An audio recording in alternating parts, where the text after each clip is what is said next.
हिंदी कहानी चुहिया का स्वयंवर पंचतंत्र की कहानी।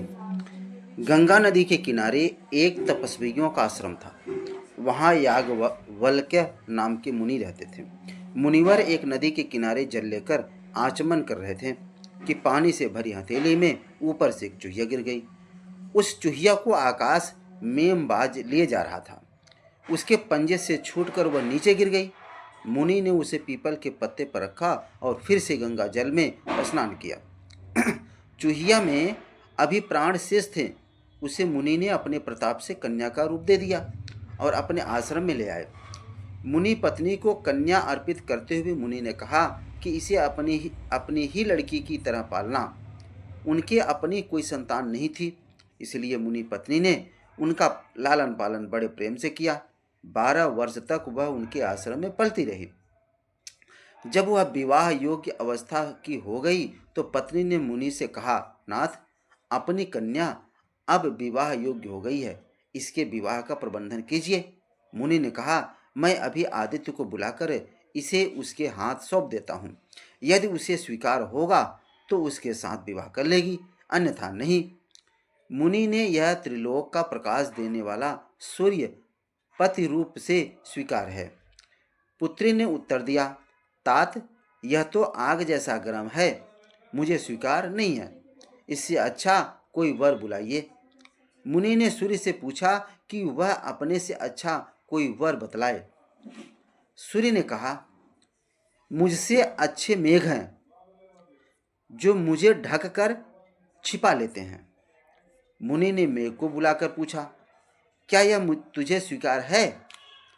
कन्या ने कहा, यह तो बहुत काला है, इससे भी अच्छे किसी वर को बुलाओ।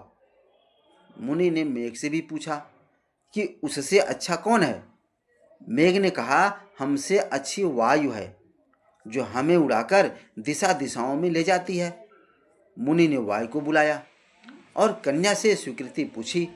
कन्या ने कहा, तात, यह तो बड़ी चंचल है, इससे भी किसी अच्छे वर को बुलाओ।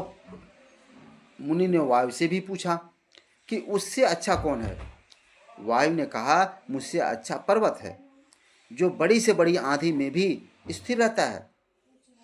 मुनि ने पर्वत को बुलाया तो कन्या ने कहा, तात, यह तो बड़ा कठोर और गंभीर है, इससे अधिक अच्छा कोई वर बुलाओ। मुनि ने पर्वत से कहा कि वह अपने से अच्छा कोई वर सुझाएं। तब पर्वत ने कहा, मुझसे अच्छा चूहा है जो मुझे तोड़कर अपना बिल बना लेता है। मुनि ने जब चूहे को बुलाया और कन्या से कहा, पुत्री, यह मूषक राज तुझे स्वीकार हो तो इससे विवाह कर ले। मुनि कन्या ने मूषक राज को बड़े ध्यान से देखा। उसके साथ उसे विलक्षण अपनापन अनुभव हो रहा था। प्रथम दृष्टि में ही वह उस पर मुग्ध हो गई और बोली, मुझे मूषिका बनाकर मूषक राज के साथ हाथ सौंप दीजिए। और मुनि ने अपने तपोबल से उसे फिर चूहिया बना दिया और चूहे के साथ उसका विवाह कर दिया। तो दोस्तों, ये कहानी आपको कैसी लगी? अच्छी लगी हो तो इस चैनल को सब्सक्राइब अवश्य करें और अपने दोस्तों को शेयर ज़रूर करें। धन्यवाद।